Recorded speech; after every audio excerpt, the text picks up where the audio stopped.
Kiran Sidhu joins us now. He's the CEO of HALO Labs, all the way from Johannesburg, South Africa. Kiran, how are you? I'm doing well. I just got back from southern Lesotho, where our cultivation site is cranking right now. Really? So you finished the acquisition with Bophelo? We're really close. I mean, today I was with our lawyer Tietso in Lesotho preparing all the final schedules and disclosure statements and all that fun stuff. We're really close. You know, it's been a not so much a tricky closing, but it's just been a long closing because we're the first U.S. company ever to purchase a cannabis company in Lesotho. So we're blazing new trails here and putting together a brand new agreement. Wow, that's fantastic. So what exactly is the timeline going forward for HALO from Lesotho? Well, you know, we own 20% of the operation right now, and we're just consolidating the other 80%. And we are now in the process of, we have our mothers in. We brought seeds in about a year ago from our genetic bank. They've taken really well to the environment here. So, it's really an Emerald Triangle style environment and an Emerald Triangle style grow. So, we're looking at, our usual 8-foot by 6-foot, trees in terms of what we're going to be harvesting.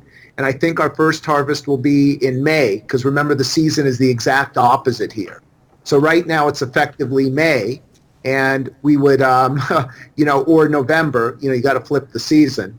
And by May, we'll have a full harvest out and done and ready for export.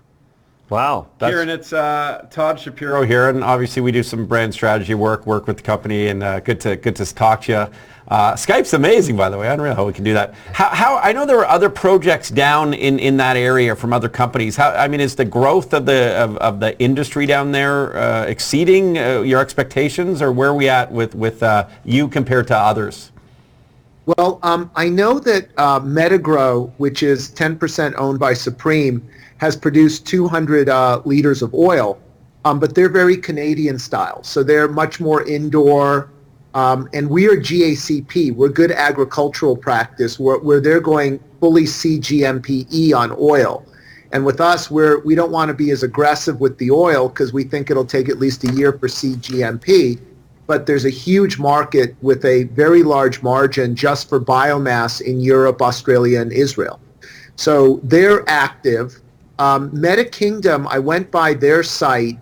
They were the first license, and it's just dirt. And then I went by Canopy's site, which they just bought Canadaddies. I don't know if they've completed it. And it's a beautiful site, but there was no one there. So maybe they're just regrouping to grow. And then I've heard that Afria owns a big piece of Verve Dynamics, and they're effectively a toll processor like MetaFarm is in Canada.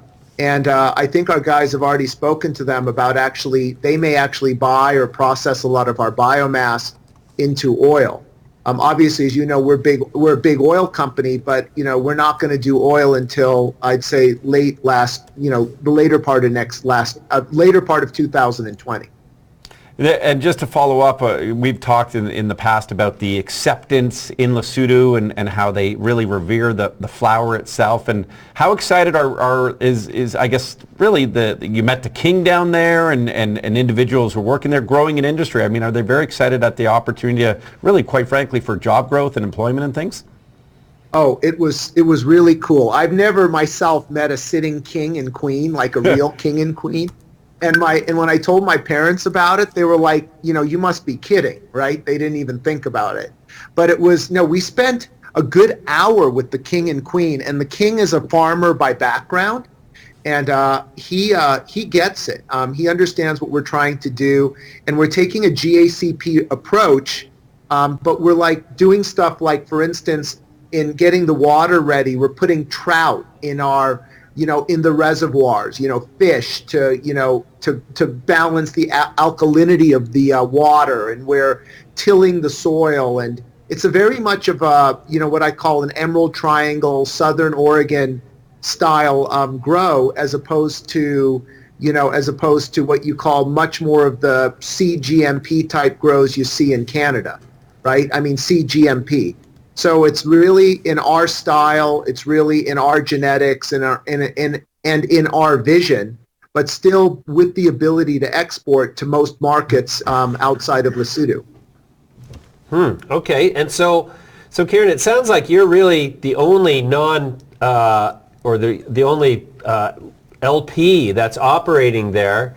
And so how soon is it, do you think, until you're exporting product to Europe? Our target would be May, June timeframe. So right now we're working with the Maltese certification group for the GACP under their auspices. And we're also working with a group out of Australia and Israel. The highest standards are in Europe, and each country has its own standard. And our target is Malta, because Malta is becoming a huge hub right now for cannabis. They're really targeting it. And then once you're into Malta, then it's their job to make it into oil and export it as a first phase.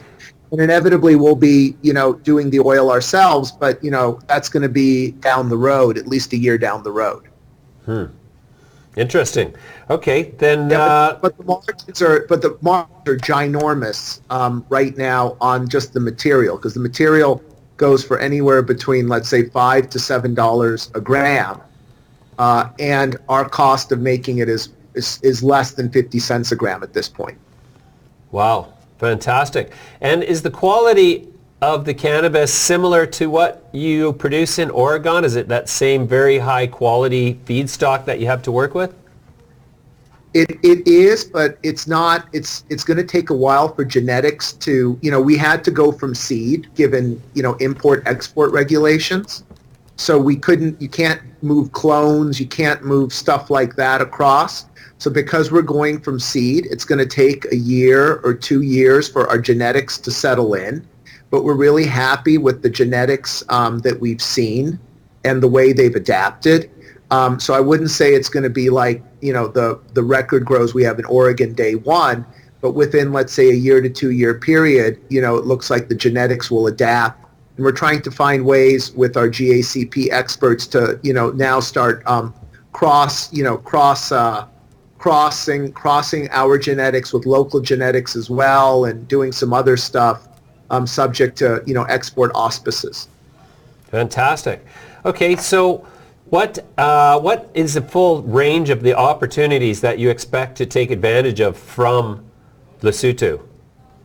Well, we definitely are, starting with the low-lying fruit of cultivation to export biomass to markets. And then inevitably we'll go into bulk oil, as well as, hopefully at some point bulk concentrates, but let's just say bulk oil, and that would be distillate.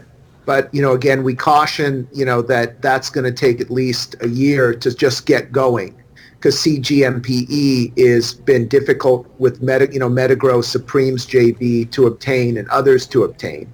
I didn't get a chance to go to Verve, but I hear that they're further along, which is the Afria joint venture. I believe it's a joint venture, or Afria may own it outright at this point. Canopy's facilities they look great. I mean, their greenhouse looks great and everything looks great. I just don't know, where their priorities are at with it. But when I went by that facility, I drove down the dirt road, went to the facility. It was gorgeous. And, and I'm always a believer in a high tide lifts all boats. So, the more guys who come to Lesotho, the more LPs that come, the more successful they are, the better it'll be for everyone. I mean, it's not like, we're going to be chewing each other's arms off competitively. Kiran, yesterday the Congressional Committee voted to, I guess we're getting one step closer towards federally legalizing cannabis. You have a great position, obviously, within Oregon and California and Nevada and stuff. What did that announcement mean to you? Oh, it's a dream come true. And I don't want people to take this the wrong way, but in 2015, when we started in Andreas's chicken coop in Southern Oregon, we thought of where would be the best place in the world to position a cannabis company that would be in a federally legal regime. because we viewed at that time, like everyone else, that Hillary Clinton was going to win the election, right? That it was just a foregone conclusion and federal legalization was imminent. And we set up in Southern Oregon because starting from seed to sale, it's by far the best place, arguably. I challenge someone to tell me what's a better place to set up a cannabis company that would be making oils and concentrates from seed than Southern Oregon. We'd have low taxes. Effectively, we have no county or city taxes like we have in California and we have in Clark County in Nevada. We have a low state income tax. And we have no cultivation taxes or manufacturing taxes. So Oregon is a very light touch. We have, a God-blessed, perfect environment at the northern part of the Emerald Triangle to grow marijuana. And you all have seen our plants and the size of them and how they grow, and it's quite astounding. Obviously, you have the same in California, but you have the large cultivation tax there, and you have, in many jurisdictions, county taxes and city taxes. We have a low labor cost, lower than California. We have lower rents there, it's to me, I've always said what the Carolinas are to tobacco and what the Great Plains are to wheat and grain and soybean. Oregon, Southern Oregon is to cannabis. And it's always been our dream. And, seeing it come closer to fruition is just completely incredible. You bet. All right, Kiran. Well, thank you very much for the update. We'll come back to you in due course. Safe travels. Thanks, guys.